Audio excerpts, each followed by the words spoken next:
Assalamualaikum warahmatullahi wabarakatuh. Alhamdulillahirabbil alamin wa bihi nasta'inu ala umuri dunya waddin. Wassalatu wassalamu ala asyrafil anbiya'i wal mursalin sayyidina wa maulana Muhammadin wa ala alihi wa sahbihi ajmain. Amma ba'du. Alhamdulillah wa syukurillah. Hari ini kita berjumpa lagi dengan saya Sadim Supekti, peserta PKDB Termin kedua. Hari ini kita akan membahas tentang ayat-ayat Makkiyah dan Madaniyah. Ini bagian tema yang ada di dalam studi Al-Quran atau juga disebut dengan Ulumul Quran. Hari ini kita akan membahas tentang ayat-ayat Makkiyah dan Madaniyah, di mana ayat yang ada di dalam Al-Quran ini 114 tentu memiliki ciri-ciri. Salah satunya adalah ayat yang turun dari Allah, diturunkan di Mekah, maka biasanya disebut Makkiyah. Yang diturunkan di Madinah disebut Madaniyah. Mengutip dari laman MUI online, ayat Al-Quran yang turun sebelum hijrah atau saat Nabi berada di Mekah disebut ayat Makkiyah, sedangkan sesudah hijrah disebut ayat-ayat Madaniyah. Ini sebenarnya untuk memudahkan ya dalam memahami tentang ayat-ayat Al-Quran. Nah, para ulama Al-Quran, para ulama yang pakar dalam bidang Al-Quran yang membedakan ayat-ayat yang berdasarkan turunnya. Bahkan mereka juga mengumpulkan antara waktu, tempat, serta pola kalimat. Biasanya kalau Makkiyah itu ada ciri-cirinya, ada polanya, begitu juga ayat-ayat yang turun dari Madinah itu juga punya ciri-ciri, termasuk tempat dan turunnya itu ya. Nah, kenapa ini menjadi penting? Karena tujuannya adalah sebagaimana yang kami sampaikan tadi, untuk menjaga kemurnian Al-Quran dari kesalahan penafsiran. Karena biasanya kalau sudah penafsiran itu kadang-kadang yang terjadinya khilafiyah ya. Kenapa? Karena tempat turunnya, kemudian waktunya, dan seterusnya ini sangat berpengaruh.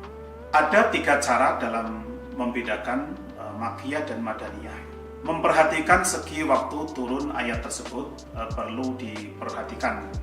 Penamaan Makkiyah yaitu ayat yang diturunkan sebelum Nabi Muhammad SAW hijrah, meskipun tempat turunnya bukan di Mekah. Ada juga yang disebut Madaniyah, meskipun turunnya di Mekah tetapi disebut sebagai ayat Madaniyah. Mengapa demikian? Karena surat itu turun pasca Nabi sudah melakukan hijrah.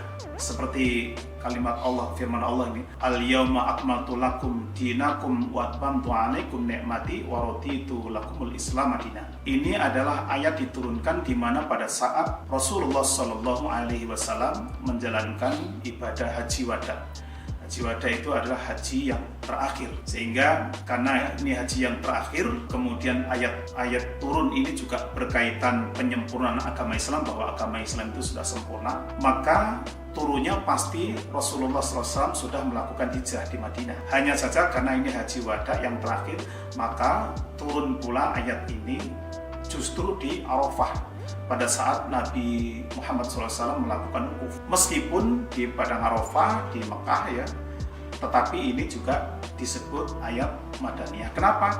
Karena ayat ini turun setelah Rasulullah SAW melaksanakan hijrahnya. Yang kedua, memperhatikan kaitannya dengan lokasi. Turunnya ayat Makkiyah adalah ayat yang diturunkan di Mekah dan wilayah sekitarnya, seperti di Hudaybiyah, Mina, dan Arafah ya.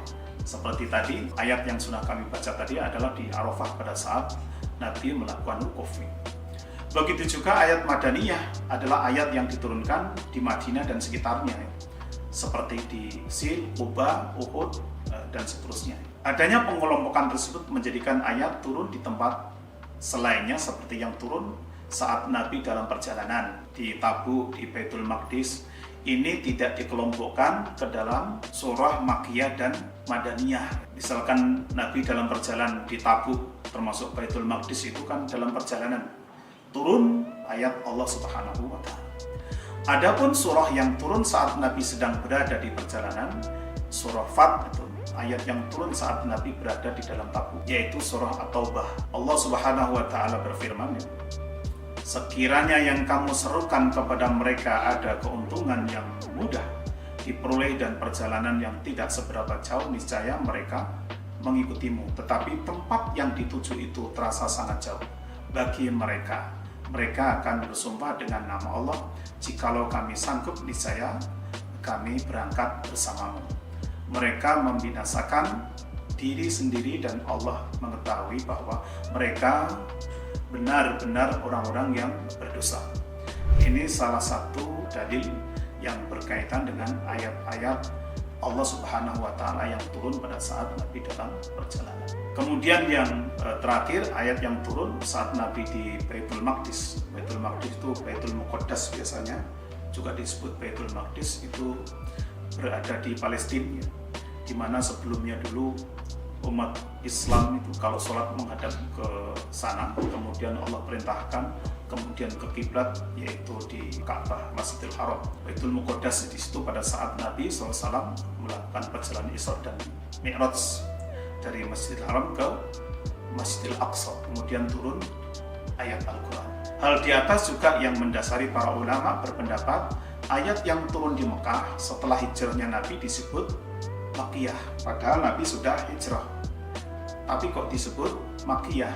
Jadi sesuai dengan yang sudah kami sampaikan, kadang-kadang waktunya, kadang-kadang tempatnya itu berkaitan dengan Makkiyah atau Madaniyah dan seterusnya. Jadi kesimpulannya adalah disebut Madinah belum tentu surah itu turun di Madinah, boleh jadi di luar Madinah, bahkan boleh jadi turun di Mekah tapi disebut Madinah, karena tolok ukurnya adalah Madinah atau Mekah, karena tolok ukurnya adalah Nabi sudah hijrah. Kalau belum hijrah disebut Makkiyah, kalau sudah hijrah disebut Madinah. Padahal ada ayat Nabi sudah hijrah tapi disebut Madinah, padahal turunnya di Mekah tapi masih disebut Madinah. Memperhatikan objek turunnya ayat yang turun di Mekah umumnya dimulai dengan lafadz ya ayyuhan nas. Biasanya lafadznya seperti itu. Ini bagian dari ciri kaitannya dengan ayat-ayat, misalkan ayat yang sebelum Nabi hijrah terus disebut dengan ayat-ayat Makkiyah itu punya ciri ya ayyuhan nas, wahai manusia. Sedangkan ayat yang turun di Madinah umumnya dimulai dengan seruan lafadz ya ayyuhalladzina amanu, hai orang-orang yang beriman. Ini juga bagian dari ciri-ciri surah atau ayat Allah Subhanahu wa Ta'ala di mana ayat tersebut turun. Misalkan kalau menggunakan poin yang ketiga ini, maka misalkan ada ayat yang bunyinya menggunakan kalimat ya ayyuhan nas, itu kemungkinan besar pasti turunnya di Mekah.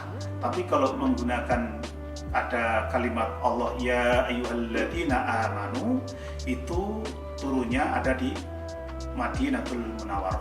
Jadi ini bagian yang tak terpisahkan atau integral yang berkaitan dengan ayat-ayat yang turun, baik yang turun di Mekah maupun yang turun di Madinah, dan beberapa ciri-ciri yang berkaitan ayat itu atau surah itu turun di Mekah maupun ayat itu turun di Madinah. Saya kira itu berkaitan dengan ayat-ayat Makkiyah dan Madaniyah.